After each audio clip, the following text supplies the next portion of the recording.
Добър ден! Днес ще ви представя едно кратко видео за това защо не иска колата ви да запали, когато е на паркинг. А именно, това е W140 M104 мотор с 7223 кутия, която единствената електроника е. Аз поне мисля, че е това и тук има още един сензор. Ето. Това е Top Run сензор, който наопак е, който ви е за задната и за положението дали колата е на паркинг. И когато се износи, т.е. вътре има някакви писти, според мен има, и вече като колата е на паркинг, тя не разпознава, че е на паркинг и не може да я запалите. Въртите стартера, но нищо не се случва. Трябва да дадете на неутрална и тогава пали на неутрална. Това е често срещан проблем. По принцип, тая част струва 15-20 лева, защото е Top Run. Оригиналната е около 230 лева, ако не се лъжа.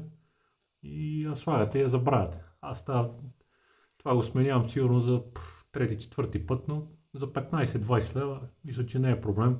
Реално се държи е тук. Тук и тук има две болчета. Сега ще ви покажа. Ето тук имате една букса, която се бута нагоре. Така. И само секунда взема отвърка. Бутате букса нагоре и това излиза кабела. Бутате го леко назад. Така. Тук, да ви вижда ли се? Не знам дали се вижда. Имате едно 10, което ви държи лостовия механизъм. Т.е. повече 6 мм с ключ 10, което държи лостовия механизъм. И лостовия механизъм реално трябва да излезе е така навънка. Само че тук малко имаме ръжда. Така малко да го напънем. И не иска. Защо не иска? Така, това го откопчаваме. И не. Тоест, грешката е моя. Бях забравя. Болчето минава през шлица и трябва реално да се махне. Моя грешка. Само секунда. Така.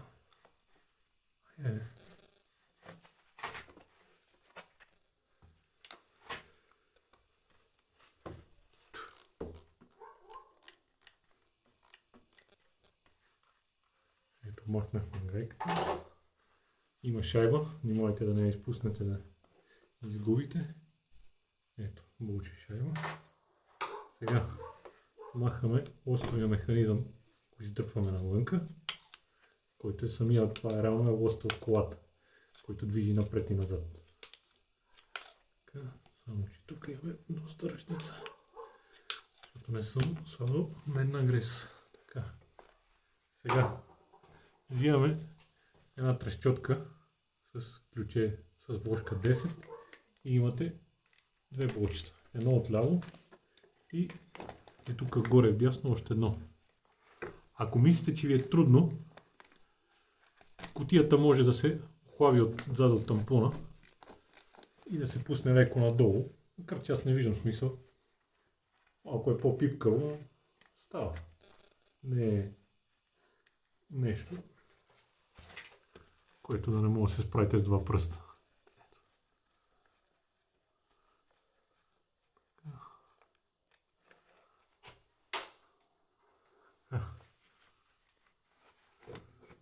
Имаме, само да го напипам къде е другото, защото се лостовия механизъм малко прича горе. Пак казвам, не е проблем, малко по-пипкаво, става и без да сваляте кутията. Първия път, като го правих, не знаех дали ще мога да бръкна и затова пуснах отзад тампона на кутията надолу и увиснах малко. И става една идея по-лесно. Ако имате криг за скорости, става много лесно. Така. Но мисля, че не виждам смисъл от това нещо. Така. Това го оставате или на паркинг, или на неутрална, когато се сменява това нещо. Така, ето сега ще ви покажа. Вадиме го нагоре, т.е. насам и готово.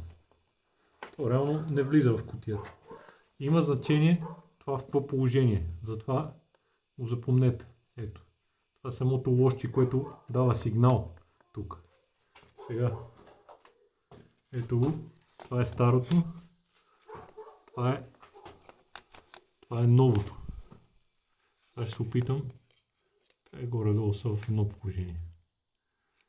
Така. По принцип, тези двете, чакайте само да видя как да снимам, че ми е трудно снимането. По принцип тези двете са разширени, за да може това да се върти наляво и надясно. За да може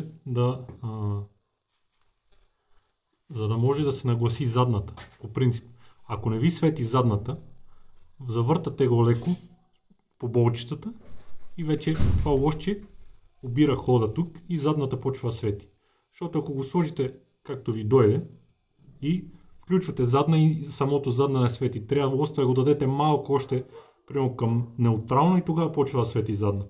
Тогава слизате тук, завъртате леко целият сензор го завъртате, докато не ви дойде задната. Това е. Сега ще го сложим пък. Ето така. Бутаме всичко нагоре. Пак казвам, това има значение. Ето. Сега ще го демонстрирам нагледно. Това влиза ето тук. Така. Оп. И от тук вече минава лоста. Затова има значение как го слагате. Тоест, той лоста си ви води, но само може да играе много малко. Така. Бутаме го нагоре. Слагаме го на лошчето. Внимателно само да не излезне, защото този ефтин буклук за 20 лева. Не мога да очакваме чудеса. Сега, пак казвам, малко е пипкало с тия болченца. Не е нещо. И по-гадни работи сме правили.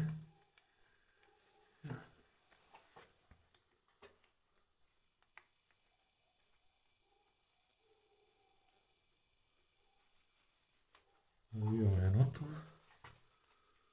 Все малко мъка е другото. И може да си помогнете и с магнит. Аз майче имам нужда от магнит. Така.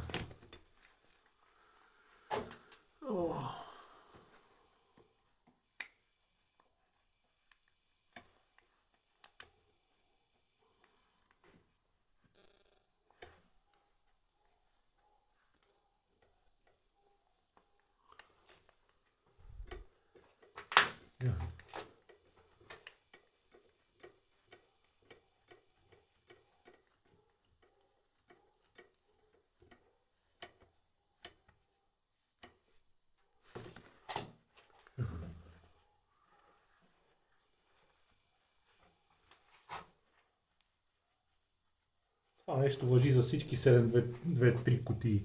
Независимо дали е 210, 124, не знам още на какво го слагат. На SL стария, всичките от старото поколение до, реално мисля, че е до 96-та. Мисля, че се ползва тази кутия. И това важи за всичките кутии. Това нещо. На паркинг давате на контакт, тръгвате да палите и колата не иска да запали. Затова аварийно минавате на неутрална, за да разбере колата, че е на неутрална и да запали. Или в другия вариант, местите лоста наляво, надясно, малко го напред-назад, докато се намести и пали тогава. Сега, това нещо, не знам колко се вижда на камерата, само секунда. Ето това нещо може малко да играе. За този ход ви говоря, че може да го оберете нагоре, надолу. Ето, той е много минимален, но е достатъчно, за да не ви свети задната. Затова сега го слагам. Ще го сложа където ми дойде рано. Няма да си игра да се задълбавам. Да се чуда как е. Слагам го. Се кача горе. Ще натисна, ще включа задната да видя дали свети. И ако свети, значи всичко е наред. и няма да се занимавам. Затова ето сега ощито. Че малко ми е избягало ощито. Защо? Айде. Ето готово. Сега отдолу не знам колко се вижда, но в момента отдолу самата пластмаса, която влиза, не е влезнала, затова малко ще натиснем. Айде. Така. Малко с отверката натискаме нагоре да влезне в дупката. И не влиза. Защо? И над. Готово. Така. Сега стягам двете. Ще стегна двете булчета както дойде.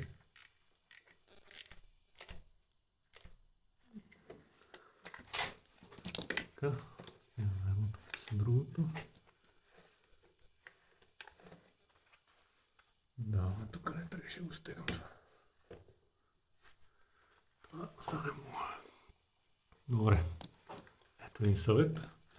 Първо ги стегате, после слагате лъжчето. Защото са трябва на ключе. И то само на ключето. Добре, няма значение. Това е. Общо взето. Ето, връщате полата тук на място. Избирача да не мърда. Тук шайба и гайка. Буксата. Отново штракате тук. Реално, ще са в какво положение е отключена, не е заключена. Не? Така. Сега е заключена. Така. Бялото надолу я заключва. Иска следва. И това е. Ето, готови сме. За няма и 10 минути ще става сменена. И пак казвам, сега се качвам с ексия догоре, ще дам на контакт, ще включа задна, да видя дали свети. След това, ако свети задната, ще дам на паркинг и тега колата да запали веднага. В същото време колата трябва да пали и на неутрална. Значи самия сензор е на място. Трябва да ги има трите неща. Това от мене, ще се виждаме, защото имам голям проект, който предстои. И така, от тук натам ще се опитвам да качвам повече клипчета. Чао!